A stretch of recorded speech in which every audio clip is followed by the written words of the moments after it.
Therefore, the investigations will be expedited given the public interest nature of this matter, and I can confirm on behalf of government that any persons, whether private or public officials, whose action or inaction could have led to the commission of crimes against the people of Kenya, of whatever nature, will be prosecuted once the investigations are complete.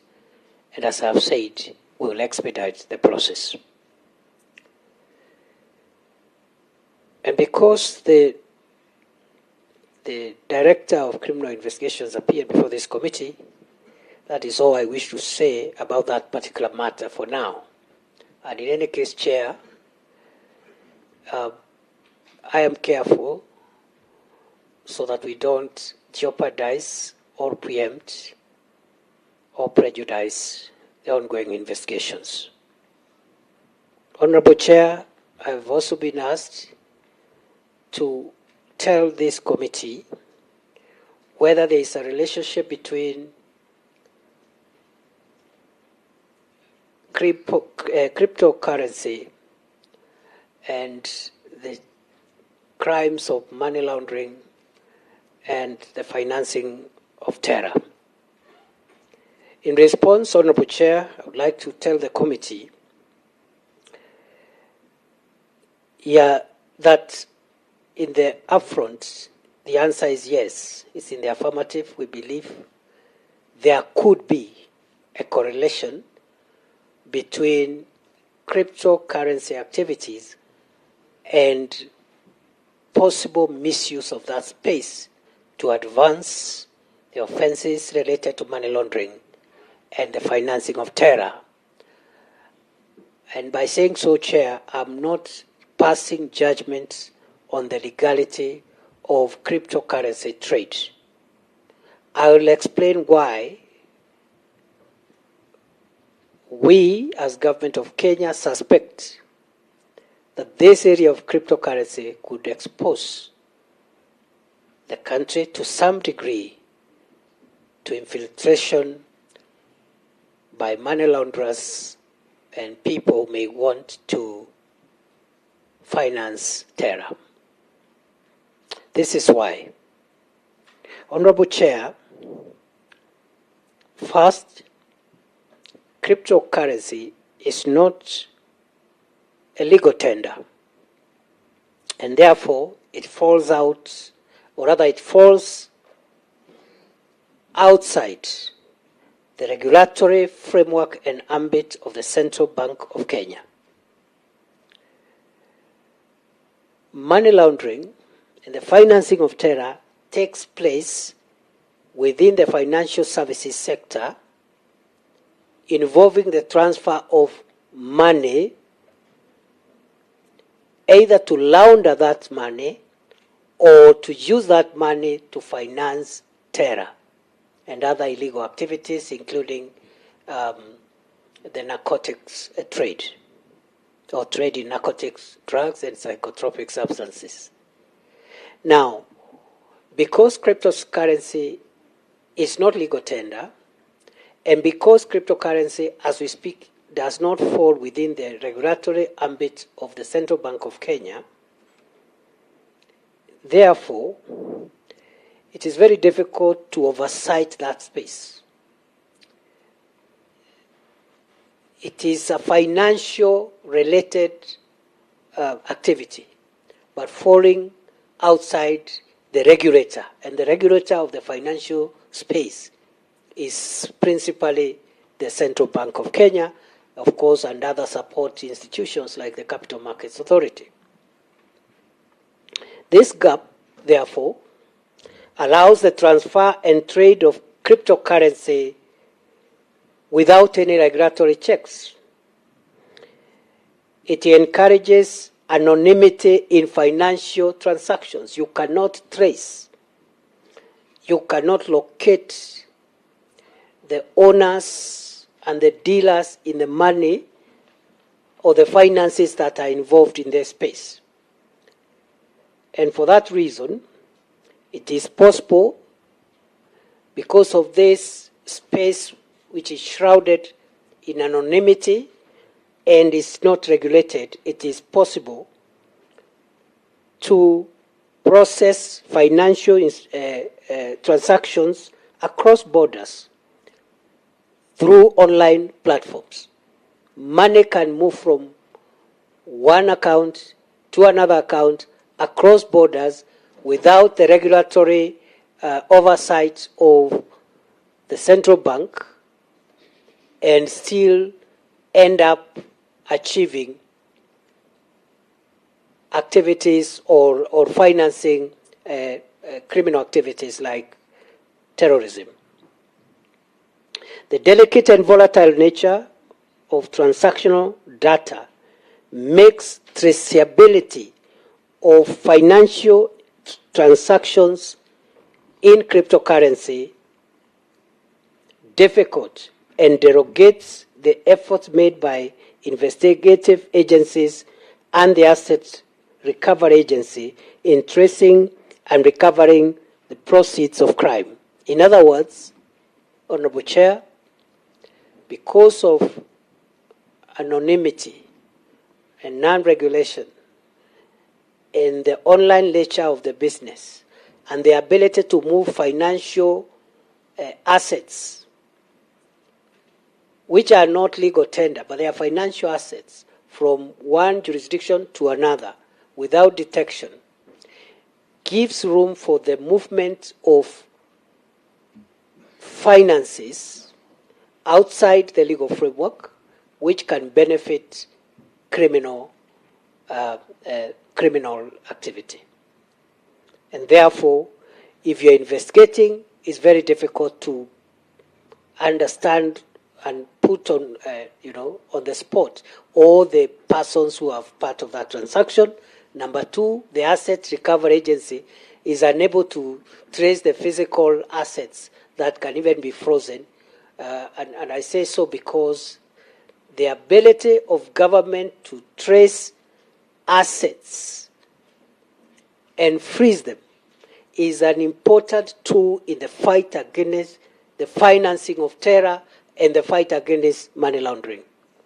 Because once there is a detection that the finances could be going towards the direction of terror or money laundering, there are some remedial measures both under the United Nations Security Council resolutions and our own anti-money laundering law and the regulations on the counter-terrorism financing to freeze those assets, those finances, and prevent them from reaching their destination. But in this space, it is almost impossible. And therefore, Chair, while I am not in a position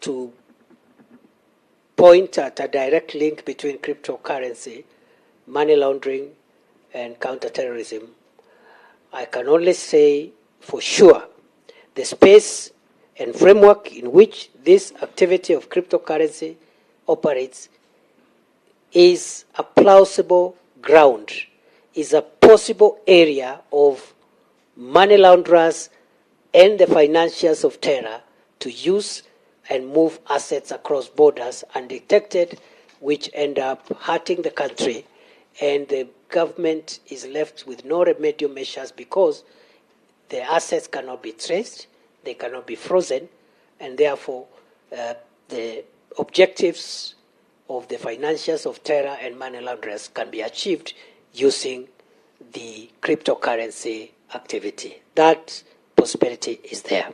Thirdly, Honorable Chair, fourthly, and is perhaps the last one, I've been asked to discuss the legal and regulatory gaps on cyber security and cyber crime prevention. Honorable Chair, we have a legal framework that it has come to our attention that it has gaps. And I think this has not come to our attention just because of this particular matter of Worldcoin or even cryptocurrency. 3 months ago, the Interior Cabinet Secretary gazetted a task force to review the existing legal and policy framework on cyber security, after it became apparent that the cyberspace is becoming the fourth frontier of our territorial exposure to national security threats. What I mean, traditionally, a country's exposure to security threats was limited to land, air, and sea. But now there is a fourth frontier of attack, and the nation can be attacked severely and perhaps even more disastrously, in a more disastrous manner from the cyberspace. And so we set up this task force. This task force had already covered a lot of ground and was supposed to expire and submit a report to the Cabinet Secretary on 17th of August this year. While that task force was about to complete its work, two things happened. One, the attempted attack on the e-citizen platform, which paralyzed and interfered with the activities in that platform for a day or two towards the end of July. Number two, Worldcoin. And those two developments led the ministry and the government to determine there is need to do more substantive work and include these new frontiers of cyber security threats. And for that reason, the task force period has been extended for another 3 months, and their recommendations will be able to help us tackle all the gaps in the law and policy around this area. But in the meantime, in a summary, Chair, the gaps at the moment are around the registration of companies, and entities that want to be data controllers or data processors under the Data Protection Act. The kind of documents that are supposed to be presented before a company or an entity is registered as a data controller or data processor, the issues around eligibility for issuance of certificates as a data controller or processor, we believe the law needs to clarify, amplify, and make it a bit rigorous. Not everybody should be able to collect data and control data for the same reason, as I have said. The same way the country's security today is being threatened beyond the three traditional areas of land, air, and sea, with now cyberspace coming on board. The same way, in a similar way, in a similar manner, data is becoming the gold of the future. What gold was to the economies of the 18th and 19th century is what data is going to be. Whoever controls and processes data is going to be holding into very valuable assets. So it should not be easy that anybody can come simply because they have an inducement and start processing the data of people and controlling that data.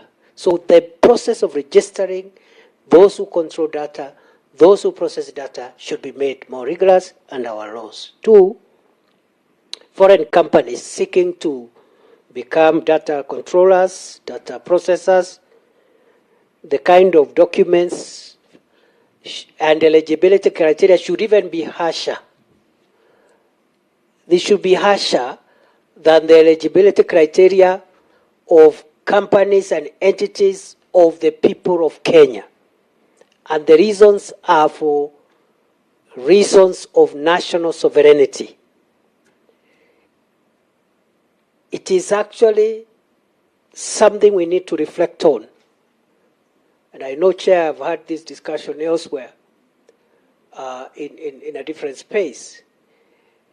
Data being what it is today, a crucial asset, a crucial tool that can be used not only for good purposes like commerce and business decisions, but data can be used to harm.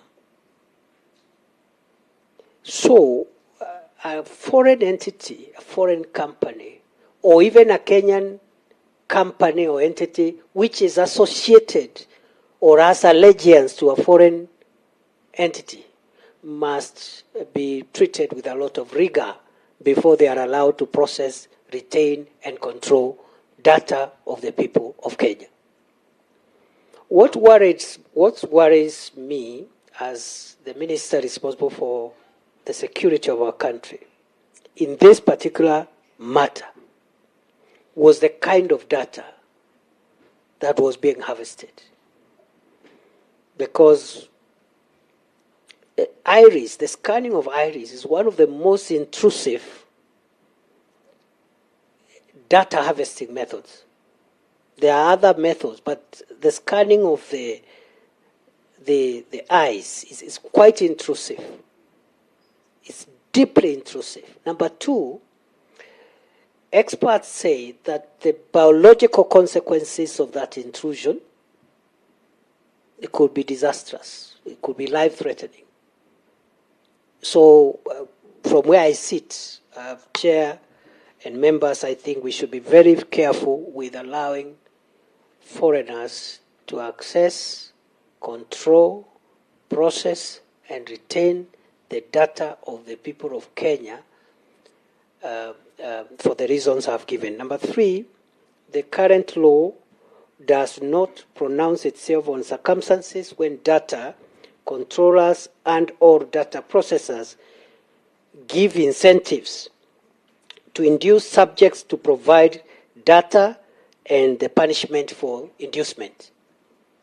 In other words, should a data processor or controller use an inducement as a way of obtaining the consent of the person from whom data is harvested? And therefore, the question that in our investigations we would want to establish is, besides the gap being there, is whether the consent of the Kenyans that gave consent for their iris to be scanned was informed consent, voluntary consent, or it was consent obtained through inducement and undue influence. And the lawyer's chair will tell you that whether or not the consensual contracts were signed, the contracts of consent, any contracts obtained through either duress, inducement, or fraud, misrepresentation, all those contracts are avoidable and they can be rescinded and they can be avoided, etc., etc. In other words, Chair, it is not enough. First of all, we must ask ourselves as the people of Kenya that if I come and I'm processing or harvesting data, and instead of asking for that data and asking for the consent, I have some money in my pocket. And I tell the people of Kenya, I have some money here, but please, you must allow me to do this. Is that lawful? Is that even moral? Is it something that we should allow as a country? Next, the Act does not provide for specific proof to the Commission, the Data Commission, that to ascertain itself that the subjects of data collection were taken through the purpose. The people whose data is being collected. It is not clear, neither is the Commission obligated to ensure that the public in whose data is being collected is thoroughly made aware what the purpose of that data would be in the short term, in the mid-term, in the long term. Next, enforcement and issues around enforcement of this act on data protection needs to be enhanced. And now that the laws of Kenya are silent on cryptocurrency, which is currently one of the most popular financial tools for organized crime, based on the reports from other countries, other jurisdictions.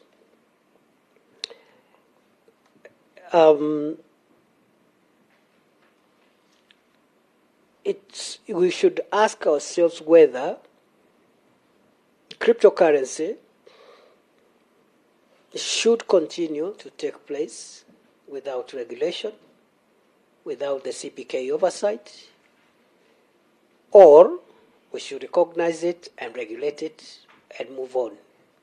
The gray situation we are in, our continuous maintenance of a middle ground is not helpful to the country, and it threatens both our security and our sovereignty as a country. Honorable Chair,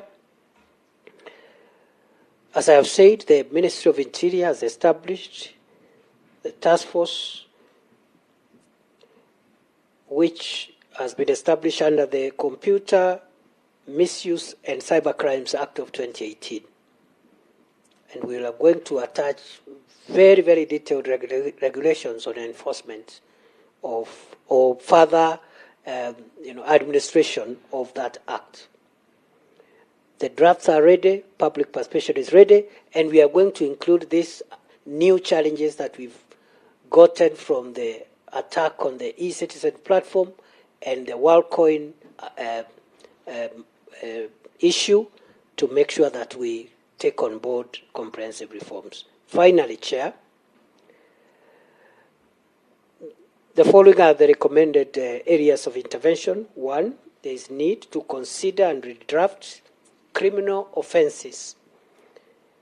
The criminal offenses section under the Computer Misuse and Cybercrimes Act of 2018 to remove duplicated provisions, to delimit the scope of the offenses, and to better specify the objective and subjective elements of the crime. In other words, that area of the Computer Misuse and Cybercrimes Act of 2018 on offenses is scanty. We must develop two things there. One, we must expand the scope of the possible crimes which can be committed under this law on computer misuse and cybercrimes. Number two, we must also provide and develop what lawyers call elements of the crime. We must provide for both the objective and subjective elements that constitute the crime. That is the only way to capture everything. Because today is Worldcoin. Tomorrow there will be another thing which is not covered in the law. And my experience tells me, beyond just criminalizing certain conducts, we need to go further and develop the elements of the crime in such broad terms that even in future, a new activity would easily fall under the expanded and elaborated section on crimes under this cyberspace. Number two, it may be possible for Parliament to actually take on this issue of cryptocurrency even in a separate act of Parliament. Okay, and just perhaps for a run for the rest of the world, how we need to handle this matter of cryptocurrency. The current law does not distinguish between serious and less serious types of harm, which is worrying for me from my legal background. It tends to treat, the current act tends to treat violation of computer or misuse of computers and cyber crimes like conduct which falls in the same hierarchy. I have already demonstrated, Chair, to this committee that even when it comes to violation of data privacy, depending on the methods used and the procedures used to harvest data, you can create a hierarchy of crimes because some of the conduct is more intrusive, it has more dangers and more risks on the victims, and therefore we require to have a hierarchy of crimes so that we distinguish between small crimes, medium crimes, and what we will call egregious crimes on this cyberspace. And penetrating, for example, somebody's eyes with electronic equipment, harvesting that data and storing it as huge biological and chemical consequences and health implications. And that's part of what our investigations should help us to establish. Finally, I think we need to establish the National Cybersecurity Agency under the Act. This agency should help us to regulate the cyber space and act as a bridge between industry and government and provide a unified source of advice, guidance, and support for cybersecurity, including proper management of the cyber space. We need to amend the certain provisions of the National Intelligence Act, number 28 of 2012, to address digital economic sabotage. Now that we've moved to e-commerce, e-government, e-services, we need to empower our National Intelligence Service Agency to be able to rein in on the cyberspace and be able to intercept activities and data in the cyberspace to avoid a situation of digital economic sabotage. We also need to amend other laws, including Access to Information Act of 2016, to incorporate strict parameters on extraction of information by digital internet-based companies. The Access to Information Act needs to be amended in that respect. And then also there is need, as I have said, to think whether time has not come for us to have a standalone Cryptocurrency Act of Kenya. Thank you, Honorable Chair. So thank you so much, the CS, for that very in-depth and elaborate discussion. You've actually gone a long way to try to really outline and pinpointed the gaps in our existing laws to address the same. Now, maybe before I go to the plenary and give members to contribute, it has now been in the public domain and it's obvious. We had the Worldcoin actors, actually the real guys seated where you are last week.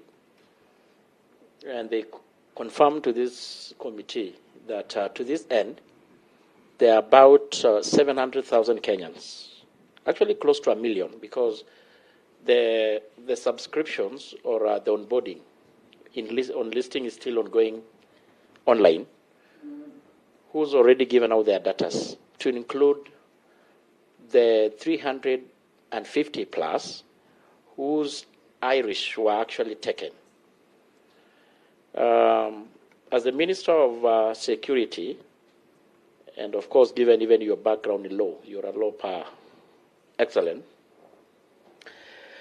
We have, within our existing laws, do we have got possible means of retrieving or deleting the data of Kenyans which were already been harvested and stored in what they call the cloud and actually sent to a place, the Worldcoin Foundation, they say it's in Virgin Island, and they confirm actually to this committee that that data has been already transferred and sent to the a foundation in Virgin Island. Within our existing laws, being the Minister of Security and Interior and being a lawyer of international reputation, which means and possible means do we have as a country to retrieve such data?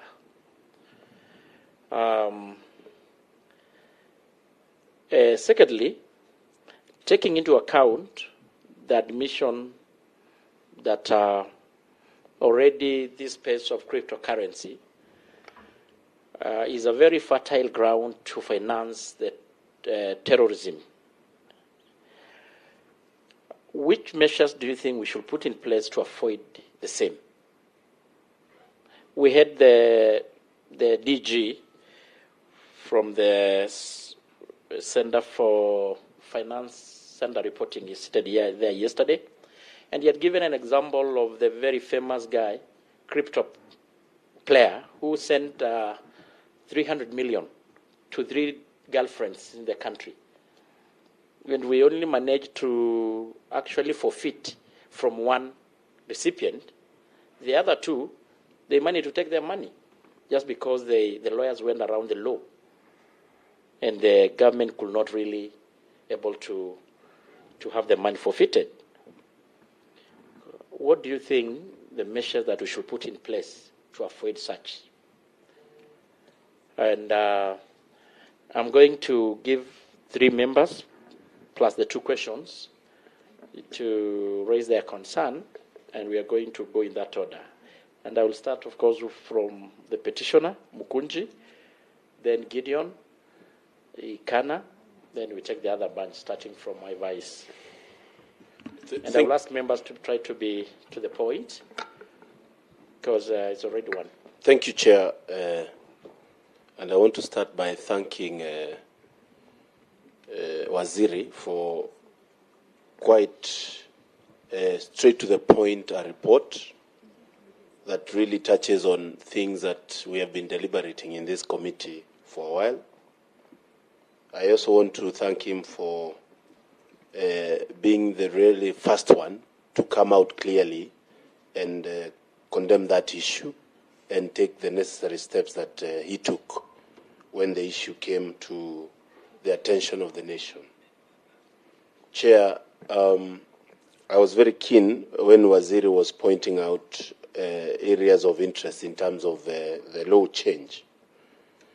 And one of the areas, Waziri, that really touches on this is the issue of registration of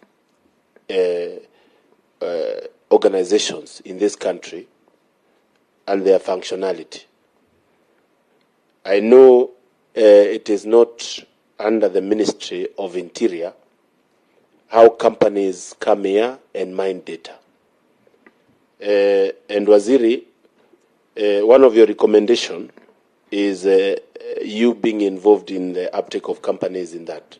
Please, I would like you to tell the committee clearly on what department would you like to see getting involved when companies are coming here to do their businesses, because we have had challenge where a company has come and taken Kenyans for a ride, misused Kenyans, and it has left. We are left investigating. Chair, also, on the same, this country is one of the countries that are able to be really ahead when it comes to take up of issues, internet. We are way ahead of many African countries. There is a very thin balance, Chair, on being very strict with our laws and the appetite the foreign companies have in terms of coming here and setting up business. And that has been very something that has attracted the country to companies such as Worldcoin and the rest to come and try their things in Kenya. I believe you are also the minister in charge of rolling out the Maisha digital card that is coming up. So are we having a double speak on this issue? Because this country also wants to have a digital identifier that is strict and uncorruptible, but at the same time, we are chasing out companies that are ahead of us on this. I would like to get that from Waziri. The other question and the last one, Chair, is while the investigations are not yet done, and we know very well we have had a case where this company, as you have said, started mining data way ahead before they even mentioned issues to do with registering in Kenya. Could we not have had already arraigned some in court? Because obviously, even before the conclusion of this investigation, we know already law was broken. Kenyans were misused. Are we still in that part of investigations until the public is not following on this issue keenly? Or are you giving us a guideline that we are going to see hands rolling possibly as soon as today or tomorrow? So I would like to hear that. There is the issue of NC4, which I know your ministry or yourself are part of. Is it effective? And what is the problem with the fact that we are still talking about this, whereas there is a setup that was already in place, a multi-agency that has been working since the act was passed? Chair, I think those are my questions. Thank you very much for the opportunity. Gideon, Central Bank, and the Director NC4 Secretariat. What is the mandate of NC4? One of the functions of NC4 is to advise the National Security Council on computer and cyber crimes. Number two, to advise the government on security-related aspects touching on critical information infrastructure and the new and emerging technologies, and they have quoted there blockchain, 5G, AI, and the Internet of Things. Where were these people? Because we are now talking about blockchain, we are talking about Worldcoin. Where was that committee? And to ask the same question my colleague has asked, should we disband that committee?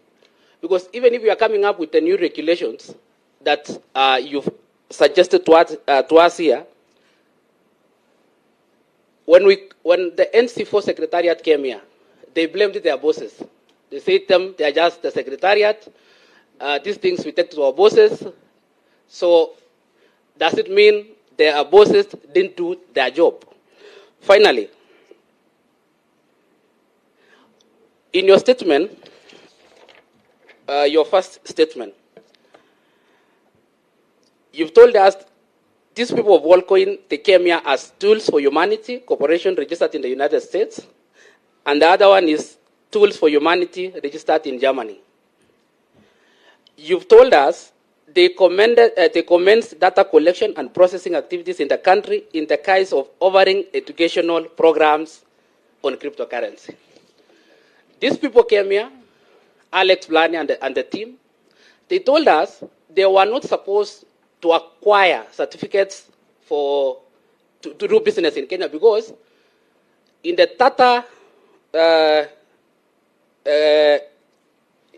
Data Commission Act of 2019, they are just supposed to get the permission from the Data Act, and after that, they don't have to get other permissions from the government. I want to ask this Waziri directly. Waziri, are you confirming to this committee that these people were operating in Kenya illegally? And if Chair permits me, maybe I can get a yes or no answer on that. We'll just follow the earlier communicated order. You'll take the 3. Just that one only? No, you will let him do the same, practice. We give the practice. So if you're done, you can do, then he can pick. Thank you, Chair. Thank you. Okay, thank you, Chair. First, allow me to most sincerely thank and congratulate Waziri Professor Kindiki for emerging the top in the latest rankings that we saw in the ministries. Congratulations, Waziri, and your team. To my first question, Waziri, I wish to know the role that your ministry plays in the monitoring of financial inflows and outflows. Because there are indications that these Worldcoin guys might have brought into the country a huge amount to the tune of around 2.5 billion shillings. Did these monies come in undetected? And if you have now commenced any forms of inquiry in establishing the source of these funds. Then finally, is a very brief question. Waziri, are we at war with technology? Thank you.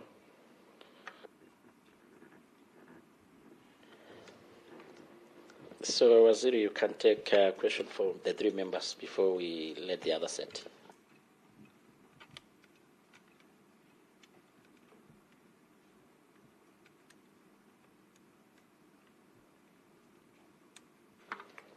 Thank you, Chair.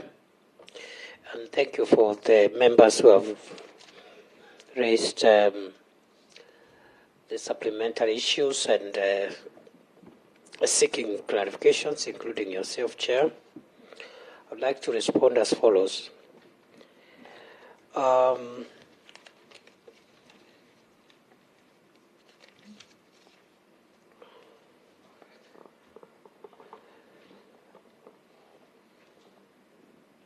When the Worldcoin matter became public,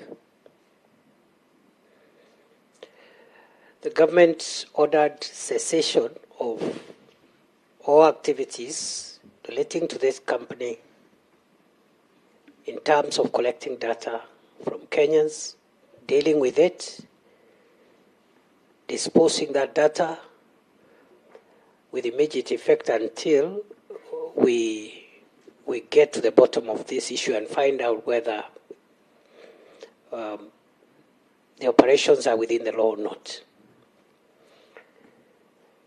We also went to court through the ICT ministry and obtained court orders against this activity, the continuation of this activity. If the company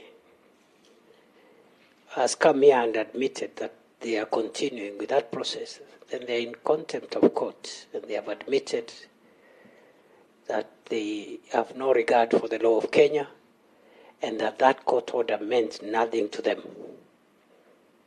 If that is the case, I hope it is not. But if that is the case, that is the clearest sign of impunity and disregard for the law of Kenya. And if it is the case, we will deal with it immediately we leave this room.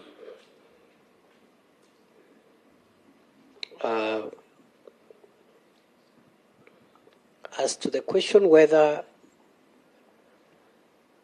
data stored in the manner in which the data we are talking about here is said to be stored can be retrieved, we are getting two conflicting expert opinions, because this is science. It is not black and white matter. It's science. It's scientific thing. So we rely on expert advice. On the one side, most of the science, the experts in this area are saying that actually data, even data in the cloud, can be retrieved and deleted. But there is a different opinion, again from experts in this space, saying even when it is deleted, there is a way that data, once it's in that space, cannot be completely and with certainty be retrieved. So from where we sit, that is the information I have at the moment. I want to be on the cautious side as the Security Minister of Kenya. I would rather side with the possibility that when data enters that space, it cannot be retrieved completely, because that is what would put me on the safe side in terms of going forward. And this will inform the kind of regulations we put in place in terms of who we allow to harvest data, to have it, how they will store it, and where, in what circumstances. I want to side with the minority of the scientists who are saying that it is not possible to retrieve data which has been stored in the cloud.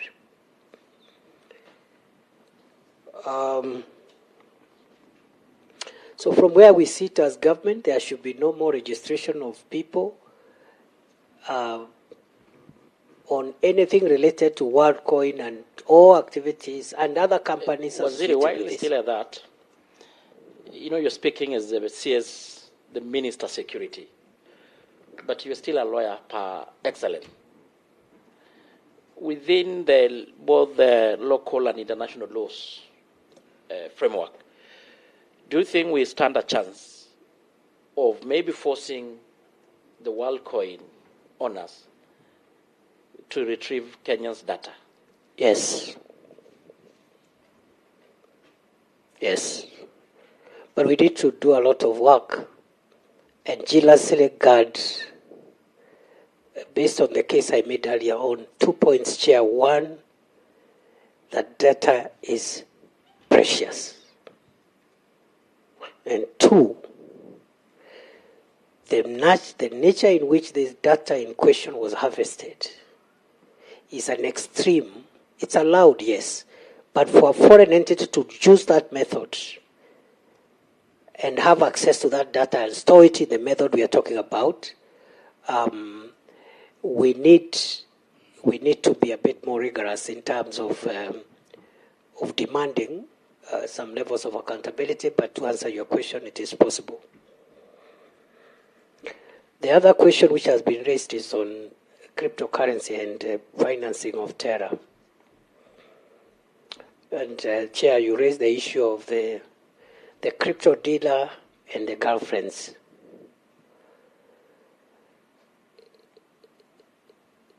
It was possible for the regulatory institutions of the country, in this case the Financial Reporting Center, to detect the money.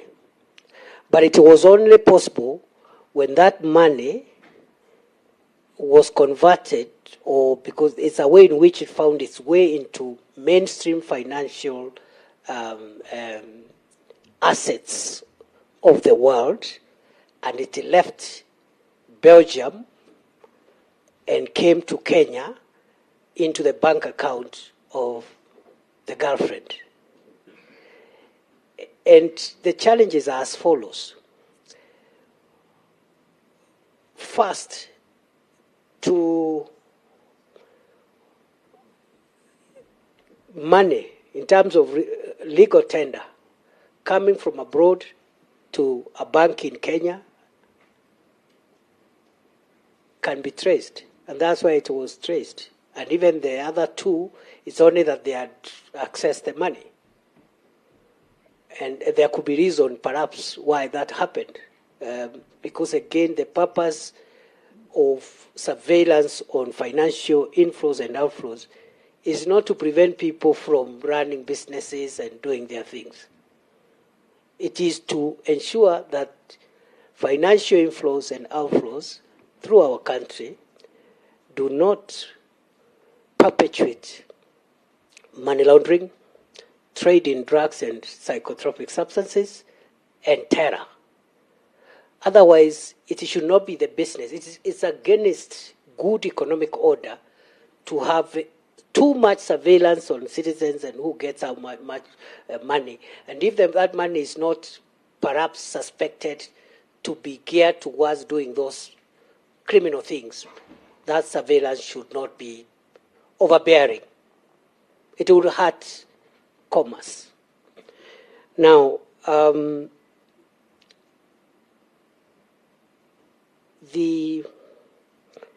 we are very keen on inflows and outflows of finances to our country for the reasons which we all know. We have been attacked severally in this country, and those attacks could not have succeeded without a financial element somewhere. Differently put, Chair, the engine of terror, what drives terror is money. If you remove finances from terror, the terrorist has no power to achieve the objective. And therefore,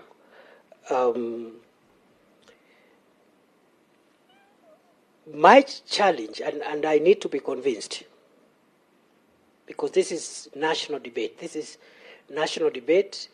The reason we are here is because these are new frontiers. The legal framework is not adequate. There are no hard and fast issues.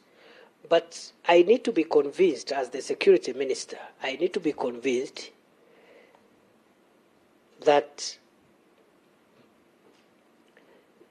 if there are gray areas and we cannot pinpoint the owners of money and how they have made that money at that crypto trade level, until that money finds its way into the financial, the form of financial structures, like the case which we have given of the person who sent actual money, not now crypto tokens or whatever. Actual money was sent to an account in Kenya. That's what we can trace. But this other the crypto business and trade, the traceability is a problem. Then, at the risk of being accused of being at war with technology and commerce, I will be reluctant. I will be reluctant to say that is an area we want to venture into, because the cost, the price of a successful terror attack can wipe away many years and decades of investments in our national security. Then, Chair, I've been asked about the security vetting of companies. And I want to say directly that, especially depending on the type of... All right, let me rephrase my response. At the moment, there is no requirement that foreign nationals who want to do business in Kenya or want to associate with businesses doing in Kenya must necessarily be vetted, although we do it. We sometimes do it when we have reason to believe. But there is no law, and also, as security agencies, we would not want to intrude into commerce unnecessarily and make it difficult for people to do business, because we are a country that has trade relations all over the world, and we're encouraging investments and business, etc. We do it when we suspect, when we have reasonable grounds to suspect these people who want to register a company could be suspicious characters. But if I were asked, it should be the norm. Because at the moment, even for locals, right now it's very easy to register a business, and that's how it should be, because we are judged by World Bank and other agencies that on ease of doing business, but by how fast someone who wants to do business is able to incorporate the business and start working. But for the people of Kenya, that vetting can continue as they continue doing their business. At the very least, for foreign nationals, I think security vetting must be a priority and a precondition for the relevant permits to be issued. It's good for the country. And we can have a way of expediting that vetting so that it doesn't also take unnecessarily long period of time. And that vetting, because I was asked about which agencies, should be two-pronged. One, the ordinary way of the good conduct by the DCI, but also NIS vetting, which takes into consideration other factors beyond whether or not somebody has committed a crime in the past. Because DCI concentrates on good conduct in terms of whether somebody has a criminal record or not. And so,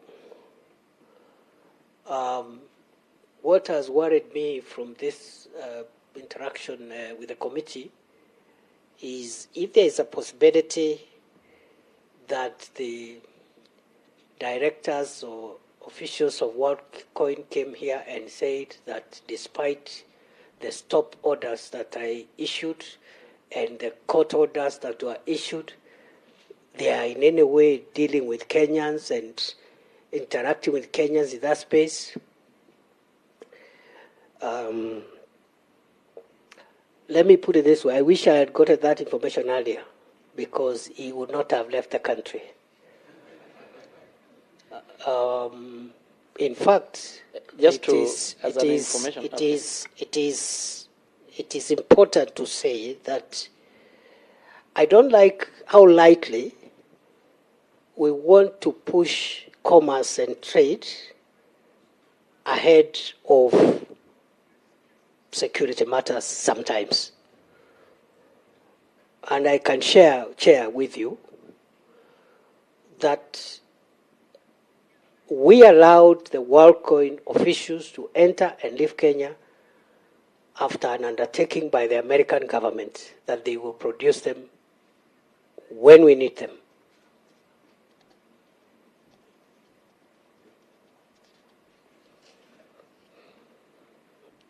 But just as a point of information or clarity on that, I think the matter of ongoing subscription or onboarding is not really the physical one that we're doing in malls or KICC. It's still online. We are clear. They should stop all activities related to that matter, not just the scanning of iris. Because if, for example, it is the case that they have violated our laws, what business do they have doing anything else that is lawful? Chair, just one additional question on that issue, specifically that issue. I have seen in many jurisdictions, Dubai, China, they are able to limit certain ISPs in certain areas. Especially if you go to Dubai, it's very easy. It's not easy to use as something like WhatsApp. Why are you not taking that direction, Bwana Waziri? Thank you. I'm entertaining the thought, Chair, because it's good advice there you've given us, because I am yet to be convinced that that activity is a safe activity. And the government of Kenya did officially communicate on that matter, and the issue of the officials of Worldcoin, their departure was based on a firm and formal official agreement by the American government that if we require them, they'll produce them. So, Waziri, just on that, to make it is like we are talking about, with collaboration with the other government agency, until proven otherwise, we can look ways of deactivating the app within the region until the Kenyan government see the need or the reason of having it ongoing. Very well. Chair, I've been asked about the NC4, which is the National Computer Coordination Committee.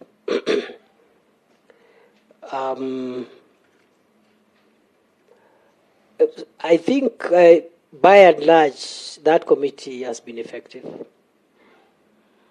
But part of the reforms that we had started, the reason why that task force I have stated was established was actually to strengthen and place greater accountability on this outfit and see perhaps how else we can firm up the mandate, what they are doing. And as you can see, the mandate that the member led is advisory mandate, simply advisory, and for good reason, because cybersecurity, just like other national security threats, must end up in the National Security Council as part of the architecture of our national security.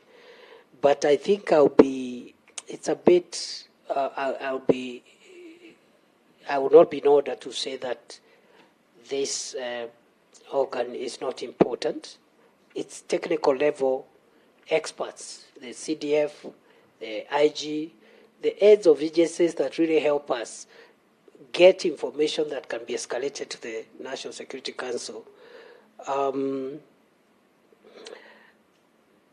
Now, I'm also not in the blame game thing. In my view, is not the way to go for a country. I think unless where we isolate a particular institution, a particular public official who has through negligence or through commission has done something, let us agree this space is a space which even the most complex economies are struggling with in terms of having a total grip. There have been cyber attacks in some of the most developed and sophisticated countries. Perhaps not in the magnitude in which there has been in our space. Yes, one of the members, I think, asked about what this committee was told before by another witness, that the company in question came here and according to them, they were not required to get any permission, except being allowed by the data commission to continue with the activities. My understanding is that this company was not providing any services directly within Kenya. And that's something else we need to interrogate even as we look at the oncoming reforms. Because the cyberspace is the threats in the cyberspace can actually take place extraterritorially. Somebody doesn't have to come here and set up a shop to harm the people of Kenya through the cyberspace. They can be in Iceland, they can be in South Africa, they can be in any part of the world. So, as to the question whether or not they didn't need any other authorization simply because they were not directly working in Kenya is something that perhaps I don't agree with. But the member has asked me to say yes or no to his question, which was whether they were acting here illegally or not. I am not in a position to give that answer now, but I should be able once the agencies conclude the investigations. Because I will be prejudging, I will be preempting the investigations and passing judgment and then we have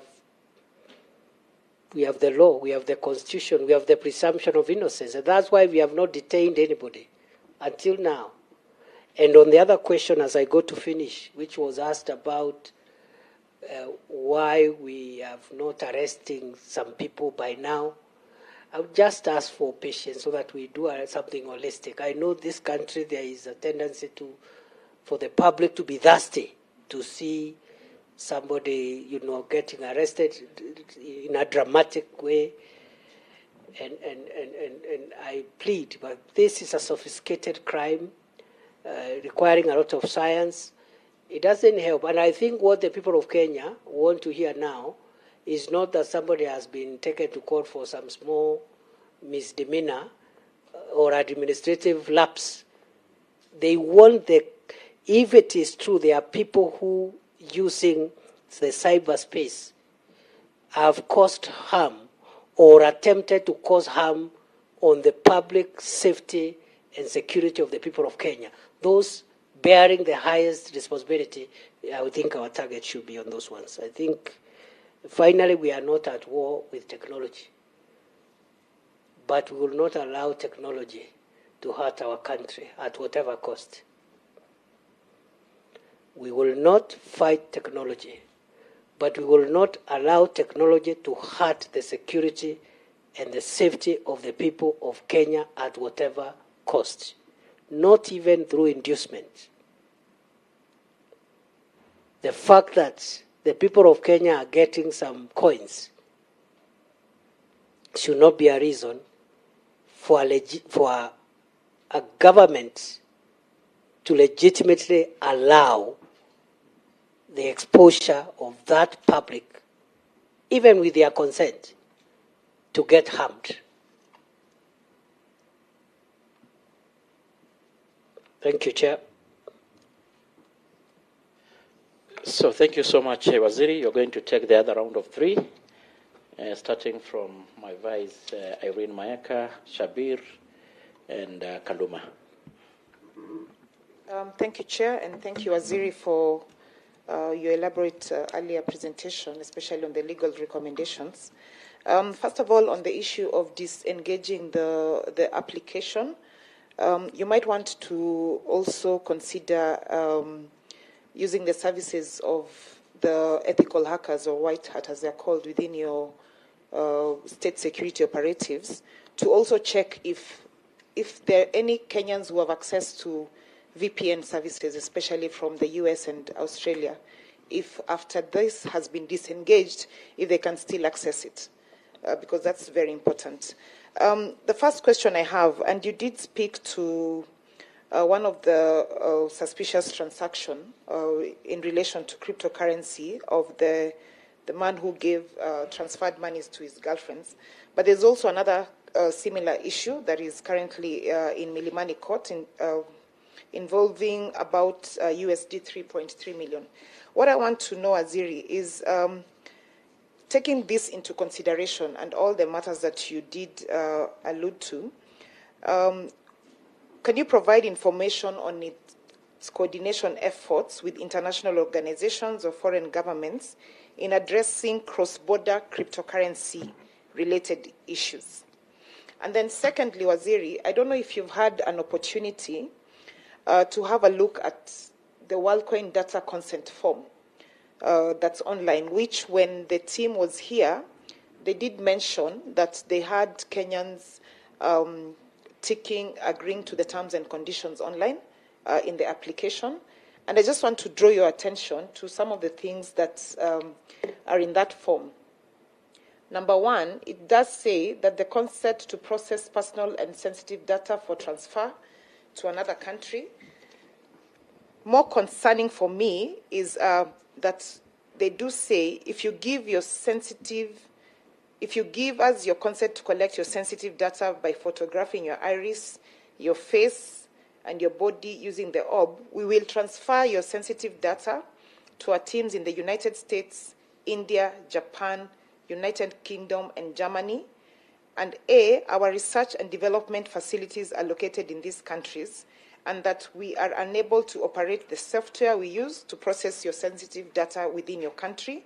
They also allude to the fact that, as a result, we may transfer and store your sensitive data in part in the US or elsewhere, where privacy laws may be less protective of your data than the laws within your country. And they even go further to say that they do recognize the European Union GDPR, that is the General Data Protection Regularity. On the risk of transfer, they further say, if we share your data with any third party outside your country with or without your permission, that the third party may not be subjected to the GDPR or the data privacy laws of your country, and if the third party decides to use the share your data for purposes not described in the consent form or in your privacy statement, it might be difficult or even impossible to assert your privacy rights within that. Part 4, they say in terms of consent, and I'd just like to mention that some of the things that they were able to collect. We will collect the following sensitive data: high-definition video and photography of your body, face, and eyes, including your iris, contactless Doppler radar detection of your heartbeat, breathing, and other vital signs, and 3-dimension mapping of your body and face. But then again, yesterday, one of the co-founders of Worldcoin, one Alex Blenier, while in a conference in Singapore, when he was asked about privacy concerns, he did say that Worldcoin doesn't store the data once the iris scan is done. Your data is deleted. You actually stay completely anonymous, which is a very, very powerful thing, given I do believe that we have to figure this out globally. So this, in essence, contradicts what Kenyans had signed to. So what I want to know is, within your scope and within your responsibility in terms of safeguarding our country, even on personal data, and because of what they have said, are you in a position to ask them to open the server and confirm that they've deleted the Kenyan data as they are stating? Thank you, Chair.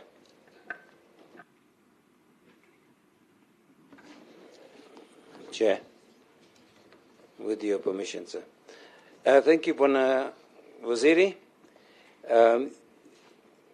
With your report, Bwana Waziri, there are certain things that I need to still confirm. Upon instructions, 48 OBs were taken into custody. 1 or 2 of them were sent for scientific or other research. Questions that I have still: how many? We know the OBs came into the country on DHL. What was the declaration made? And I understand the declaration was made that these were just scanners, which was a false declaration because these are not scanners. These are scanners and communication. It has communication ability, which would have had to be type approved by the communication authority. Mr. Bonai CS, if I try and bring a drone into this country for my child, at the airport we are stopped. These guys brought 48 highly sophisticated equipment. We have now got them. We know who brought them. We have the documents. We know we want to know how much tax was paid. Was the tax paid fraudulently? Was it irregularly paid? Was it paid like if I bring in a Mercedes-Benz and I say it is a bicycle, yes, and I pay the tax on a bicycle, does not mean that the Mercedes-Benz is now valid. So what was it spy equipment? What do we do when we have stuff like this coming in? So the question we have to ask is this. I know you've said that we don't want to go for the small fry. But there are people who have got away with simple things. Now we are going around and taking a chicken, somebody steals a chicken and we put him into prison. What about these guys who brought all this? Because they're here smirking. Mr. CS, they were sitting there smirking at us. If you know the word smirking, utadu, utadu. So the question is, what are we doing? Then the other day we had 11 so-called operators who, you know, if say, one of CS, if you are taking stolen equipment and you are dealing with stolen, if somebody steals my phone and takes it and sells it 3 times over, you will still go and get the guy. Now what are these 11 or so local persons? What are they doing here? The other day they were sitting in the Parliament, our August House, and they were saying, we don't know this, we don't know. These are companies that are dealing worldwide. Sense marketing for one. They do marketing for all over the world. And they come and lie to us blatantly. And Utadu, because I remember asking them, you told us that you don't ask information. It turned out that they do ask information. They ask for your ID. They ask for certain things. So we are saying, as much as you are saying that we are looking at it and we are looking at it and we will bring in those people. But I think if you can tell us, these guys who are going around saying utadu, what are we doing? Then we understand $10 million, two investors in Kenya invested $10 million each in the Worldcoin in 2021. Utadu, they are saying, we invested. We asked the guys, who are they? We don't know. Surely, how did they invest 10 million? From where? In cryptocurrency? Mr. CS, sir, I am of the firm opinion that there are some very powerful people behind this thing. And this has been orchestrated since the year 2020. We have had some very powerful people and a very important people coming over here, meeting some very, very important people, technologists, people who have come in the communication field. And we are finding that these guys are covering. Now we asked a question, Bwana CS, whether you stole 1 shilling or 1 million shillings, each is a theft. We have been able to produce, sir, 2 cases at least of people who have claimed and have shown us by way of documentation that they got money through, I don't know, pen pal or Pesa what, and it was converted by our own M-Pesa to local money. Is it a laundering? Because 350,000 people got those coins converted and paid in cash. Then we are told, oh, this is 2.5 billion is peanuts when we are talking about how much Safari M-Pesa converts every day. It is not peanuts.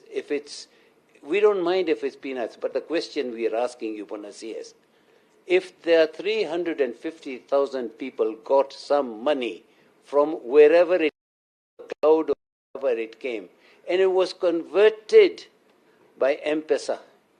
Isn't M-Pesa doing money laundering here?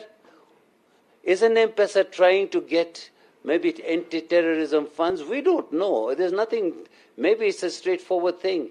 And they use other people's names. They don't even use M-Pesa. They use Onyango, they use Wangai. So who is paying who? That's the question. And how did they pay the $10 million each? When I see us, here is somebody who claims that their 2 investors of Kenya have $10 million each in Worldcoin. It's a major, and Worldcoin raised $115 million. So $10 million each is $20 million. 20 million out of 115 is for 20% of Worldcoin is owned by Kenyans. Which Kenyans? Thank you, Mr. Speaker. Yes. That's what we want to know from you, sir. We want to know that. We want to know who did it. Thank you, sir.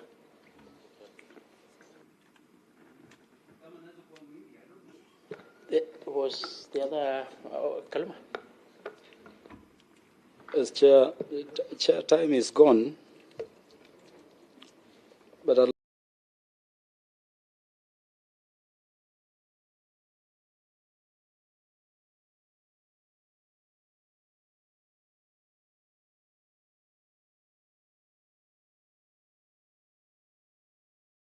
and both in word and in writing, I think we have the document here.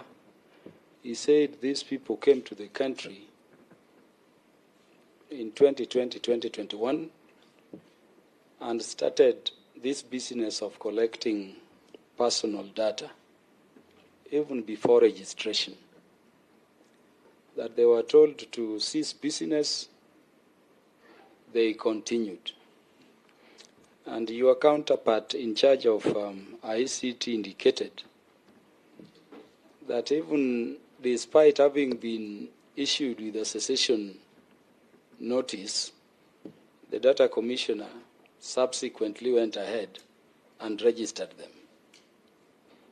The data commissioner was also where you are seated, and she confirmed subsequent to that registration there is a cessation order and an enforcement notice. But these people are still collecting data virtually. And they confirmed it, including their operator in Kenya, I think something called Sense Marketing. Makes me join Honorable Shakil in asking, who is protecting these people? The DCI, serving under your ministry, though under the independent police, was also there, confirmed to us the structures for dealing with these people, and told us the travel of these characters was restricted. They could not leave the country. And on assurance, this committee was very pleased at.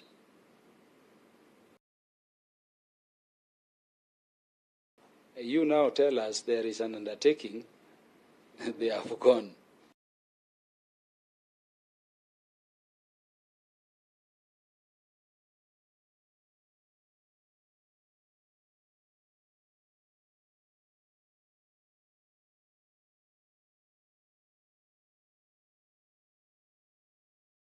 Until they are registered with the Registrar of Companies.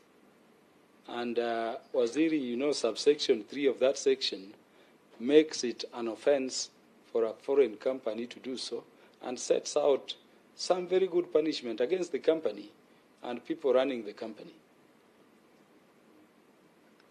In spite of that, these people, even pending those detailed investigations into whatever money laundering, the possibility they could be facilitating terrorism and those deep ones, cyber security issues, these people were free walking around here, and they have been exited from the country without being taken to court. Why are we applying our laws selectively in favor of these people? Something so clear. Why do you believe, and why, what would you tell the committee is the reason as to why the law enforcement agencies under you are not acting, even when law is clear and law is being, violated in the manner mentioned? Lastly, Chair, there is a court order on preservation of the data these people took. I think that is the order that is there. And the DCI was there, confirmed to us there is a whole structure, both local and international, undergirding the area around security. Would you just confirm to the committee that this being sagas under you, particularly the DCI and those networks, regional, continental, up to Interpol and other agencies, I think we had a report here. Could you just commit to this committee that we could retrieve the data of these Kenyans, which were taken on, in my opinion, the negligent approach to what the law already prescribes? And I'm saying this with utmost respect, Waziri. You're my senior in matters law. But these things of, we need a law to set this, we need a law to set this, we need a law to set this.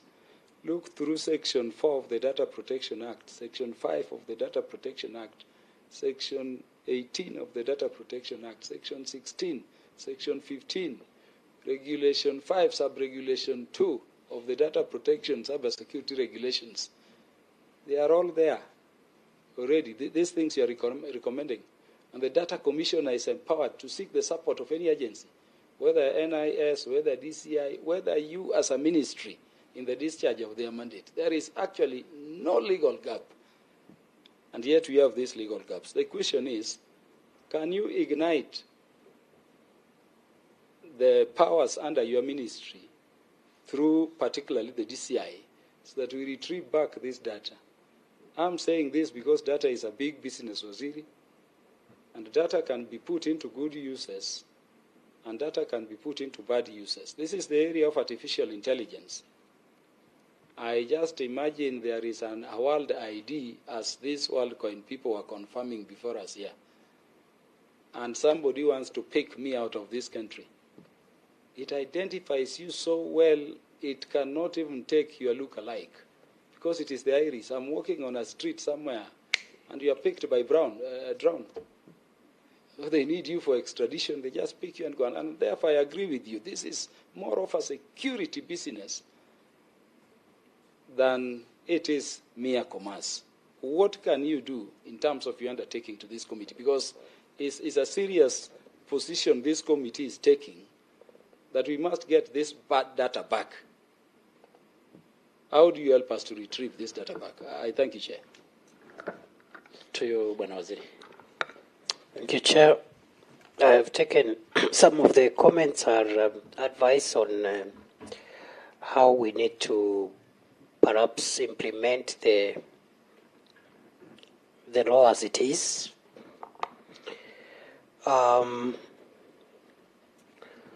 We are working closely with the International Police Organization, Interpol, to deal with the extra territorial jurisdiction issues that may arise in the process of this work. And I have read the form that was read out by the member, I think Honorable Mayaka. And I agree with sentiments that it's quite disturbing. But on the other hand, I am aware that many people, not just in Kenya, in the world, do not read even some of these things. They do not read those kind of things. And that brings me back to the question of what I had raised earlier on in terms of the nature of consent. Is it informed, deliberate, voluntary consent, or was it consent obtained by inducement and so forth and so on? And as much as I want to agree with the Honorable Kaluma that the current law could still help us, I still believe there are areas that we need to improve, including both the criminal offenses section and the elements of those offenses, in either the act or the regulations. But I agree with him still. We have a lot of areas that we could implement and still achieve some results.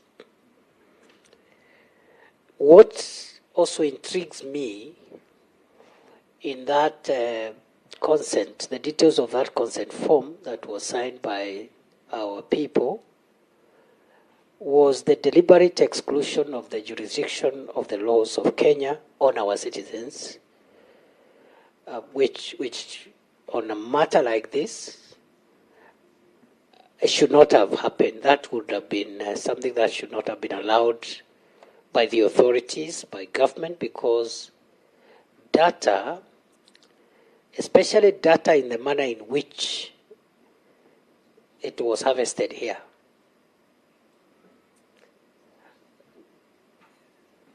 is citizen data is a sovereignty issue.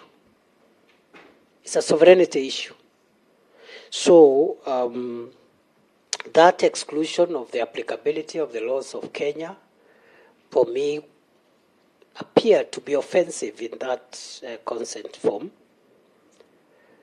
I've also been asked to tell the committee why it took us too long, since this entity appeared to have been operating, although indirectly,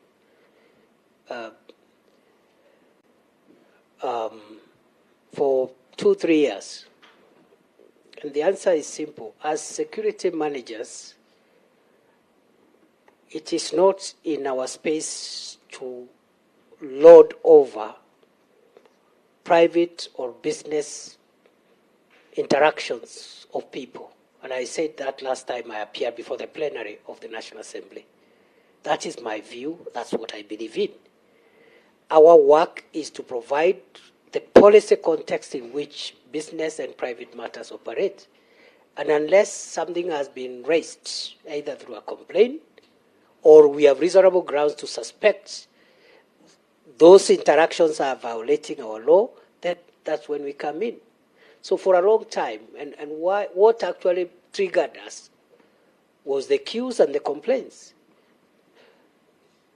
Beyond that, we left it to science and commerce and business operations and transactions. If people are within the law, it's not in our business to obstruct them. And with regard to, I was also asked why, whether we are able to trace financial inflows and outflows in our country. And the answer is in the affirmative. Except the cryptocurrency space, because of the reasons I gave earlier, our institutions of surveillance of financial flows are not at this point able to regulate cryptocurrency trade and transactions. And that is my problem as a security manager. That's where my problem is. And I know this puts me in direct conflict with other legitimate interests of commerce and trade and business and investment. But if, as a security manager whose responsibility at the end of the day will to be asked, why have the people of Kenya been harmed? This crypto thing, I need to know who is doing what, the source of whatever investment which is being put there, where it is going, and the entire chain. We must be able to regulate it. If we cannot regulate it, then it is, in my view, should not be allowed.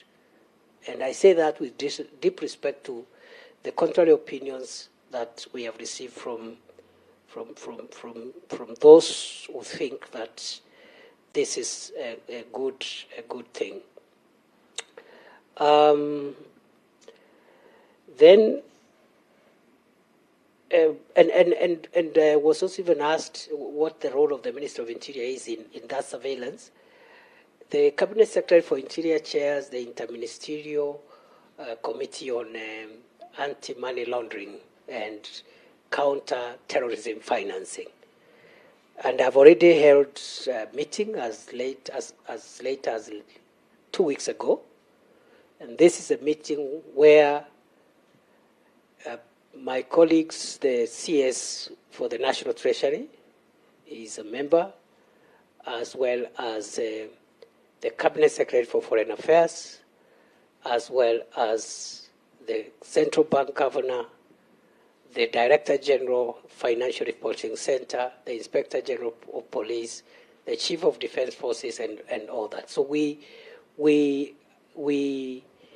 have a role. It is our business. But going forward, and that's why Parliament becomes important, clarify, help us to clarify the law that we should use on crypto transactions. Leave the enforcement on us, because at the moment our hands are tied. And I really challenge Parliament to give us an act of Parliament in whatever shape, even an elementary act of Parliament that will give us the general space from where to operate. Then the Honorable Kaluma talked about the requirement for foreign companies to be registered before they operate in Kenya. I don't want to preempt investigations, but the question is whether this company was operating in Kenya or whether a company associated with this company was operating in Kenya. And it's something that will come out perhaps as we go along.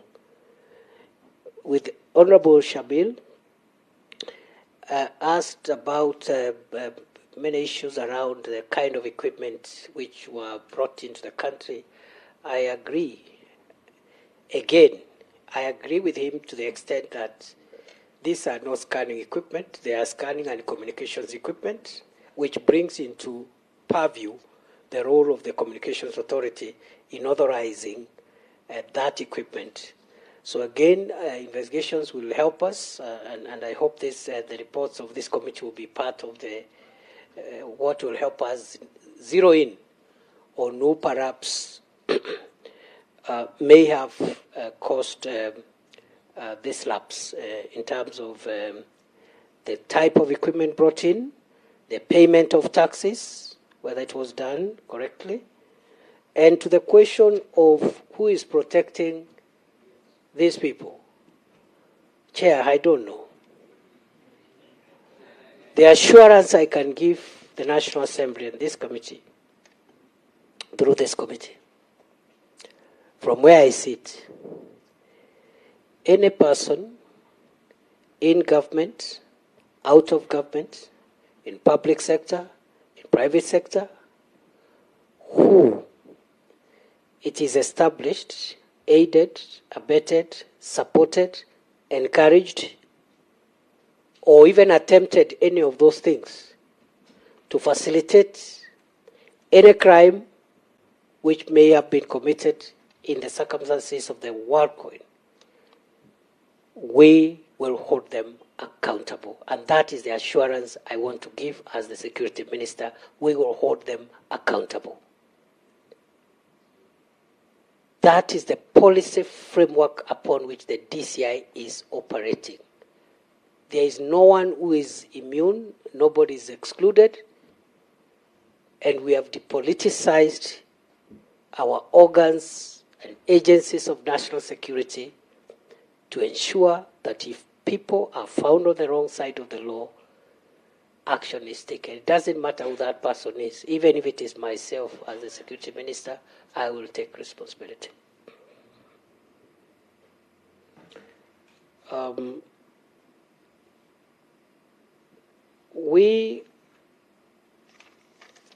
I will not be in a position at this point to tell the committee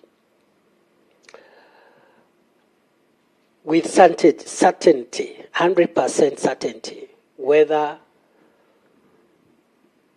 we retrieve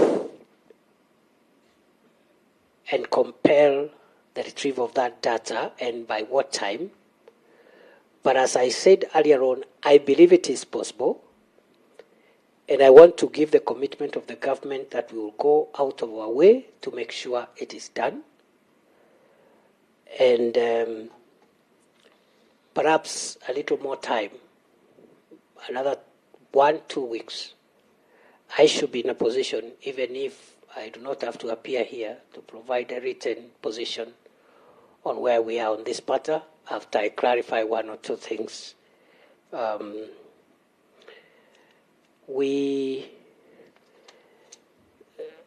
I will be more than happy to come back here, Chair, but the assurance is that even if I am not able to come back here before you complete your mandate, I pledge, as the law requires, that we shall implement all the recommendations that this committee and the National Assembly will recommend to the government. On behalf of government, we will implement all the recommendations 100%. Thank you.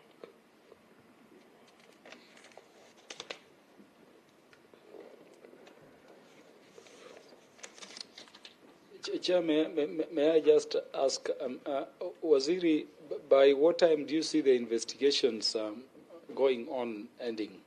In 2 weeks' time. It would be of interest that in our report to Parliament. In 2 weeks from today, or let me put it this way, by 30th of September, we should be able to at least have a preliminary output that can help us take action. But given the complexity of the matter, we'll continue to deal with these matters for a while. But at least I've been assured in 2 weeks from now, we'll be able to give a report that can satisfy, at least in the interim, the committee. Yeah, thank you. Because, Chair, our mandate is ending by 28th. And Waziri is generous. You know, in 2 weeks does not mean by 2 weeks. It may be even. Can I ask if I can write as I can submit in writing? Yes. Some short progress report on investigations on around 25th. Is that too late? No, it's not. And even actually the DCI, when they were appearing, they took undertaking of 2 weeks. And our report should be tabled on 28th. So by 28th. So by Friday, by 25th? 25th. I promise to do so. Or 24th. Or 24th. Because also you have to do report writing. Exactly. All right. Today is 15th, Chair. So what is 24th is a Sunday. What is the Friday preceding? Backward is 23rd. I will supply the committee with where we will be by 23rd close of business. Thank you so much. Yeah, it's actually 2:15. Maybe just one word. You know, your colleagues have really done a good job. Yes, indeed. Bwana Mwenyekiti, ukiniruhusu naomba mwanzo nimpongeze waziri kwa kazi nzuri anayofanya. Na hapa amekuja kwa kamati inaonyesha vile yeye ni msafi kama pamba. Kwa sababu hakukataa hawa watu wanahabari kuingia ndani. Kaona waingie, Wakenya wajue kile kinachotendeka. Asante kwa hilo. Na sijasema kwamba wale ambao walikataa wanahabari si wasafi, lakini hapa umeonyesha ule ujasiri na kutaka mambo yawe wazi. Naona ni vizuri vile tahadhari unazozichukua kama waziri wa usalama. Manake sisi tunaishi maeneo ya Lamu, tunajua yale mambo yanayotokea ambayo tunazuia asitokee. So nimefurahia hivyo, na sisi kama kamati pia tuna hizo tahadhari. Bwana Mwenyekiti, nataka nichukue nafasi hii niwajulishe kwamba jana tulikuwa Lamu na waziri, na kazi ile amefanya katika miaka kutoka tupate uhuru hatujawahi fanyiwa. Kwa hivyo asante sana, endelea kufanya kazi mzuri na Mungu akubariki. Asante. Ile affirmative wengine walikuwa hawaoni affirmative. Sasa sisi ndio tunaambiwa kuna watu wanatambua affirmative. Asante sana waziri, shukran. Thank you so much for the compliments. You know, we should be Gideon. In 1 minute, please. Yeah. Because we should be also in the house. There are two important businesses. Okay. Yeah. Thank you, Chair. Just 1 minute. Waziri, my question pertains to an agency in Eldoret. There's an agency in Eldoret called First Choice Recruitment Agency. This agency is owned by somebody called Judy Chepchirchir. All arms of government is kind of, they have been unable to touch that lady. There is an investigation by the Senate. The AG came to the Senate, promised the Senate that the Labour Committee in the Senate that action will be taken. Nothing so far. The agency is still continuing to recruit members of the public, lying to them that they'll take them to abroad, specifically Qatar, UAE, and Saudi, and some to Poland. Myself, members of my family were part of that, who were caught.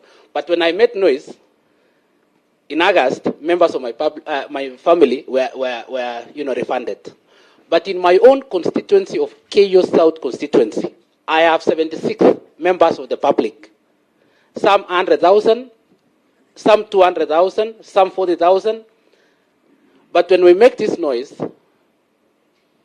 there is rumors in Eldoret, because the people who have been duped by this lady are from Elgeyo Marakwet County, Wasingishu County, Nandi County, and some majority from the 3 counties. And then the rest in Nakuru and Trans Nzoia. When we make noise, there's rumors in Eldoret that this is a deep state, that she's untouchable.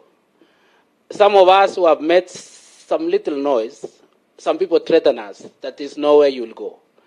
As the Minister for Internal Security, if myself as a member of Parliament am making this noise, and nobody can listen, what about that member of public out there in Eldoret? Who is Judy Chepchirchir? When there was the issue of taking people abroad, she was paraded around as the person to take people abroad. That she will lead the government policy on the issue of labor abroad. Waziri utusaidia. Asante. You can address to... Thank you. Chair, I forgot, in 1 second, I forgot to answer the question which was directed at me on whether there is a contradiction between what the director of the criminal investigations said about the departure from the country of the officials of Worldcoin and what I have said here. And I want to confirm to the committee that there is no contradiction. It is true that the police, through the DCI, had defected stop orders against the concerned people, and they had filed those stop orders with immigration, and we had placed a red alert. And it is true what the DCI said when those officials attempted to leave the country. I can't recall which day it was, but sometimes last week, around 10 p.m., they were prevented and they were taken to the custody. But I have already said that there was intervention, diplomatic intervention by the government of the United States of America. And the two governments reached an understanding that instead of detaining these people when we have not arrived at a point where we have established that they have committed crimes, they should be allowed to leave the country. And the government of the United States of America has pledged to surrender these people if they are needed. So it is true what the DCI said is true, and I was personally involved. And therefore I want to take responsibility and also assure the country that when those people are needed, we'll bring them back. If they are needed, they will come back. Then I have been asked to, because one was a compliment from the member of Lamu East. Thank you very much. The last one by the member for KO South.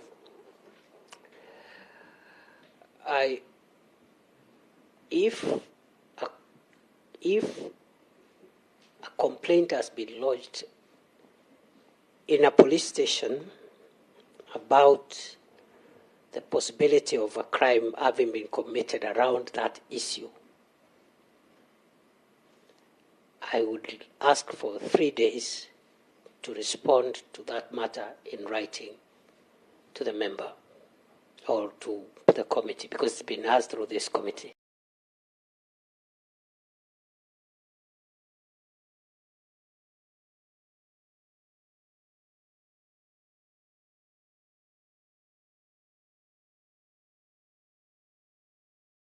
Implications. Just like this matter, it was not a security matter.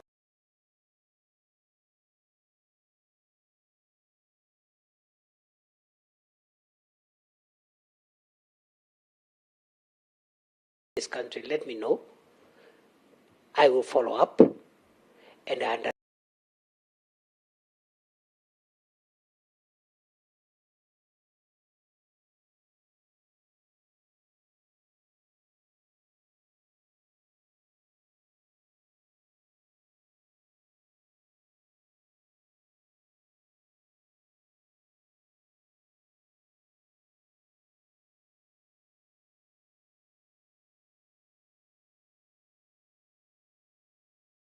Before we conclude, it is a little bit out of the Worldcoin. When Waziri, there is, it just come to our knowledge that there is something like a majority in the northern part of the country, some clans who are coming up with their flags. I don't know whether you're aware. Mostly in the Muslims communities in the northern part of the country. Every clan is coming up with a flag, a flag, a flag. We don't know what that's supposed to mean. I don't know whether it has been brought to your knowledge. And it's something that as Kenyans, specifically myself as a chair of security, it is brought to our attention. And is a matter that I think should be of concern to the ministry. I'll take it up. I know there are serious clan-related tensions in northern Kenya at the moment.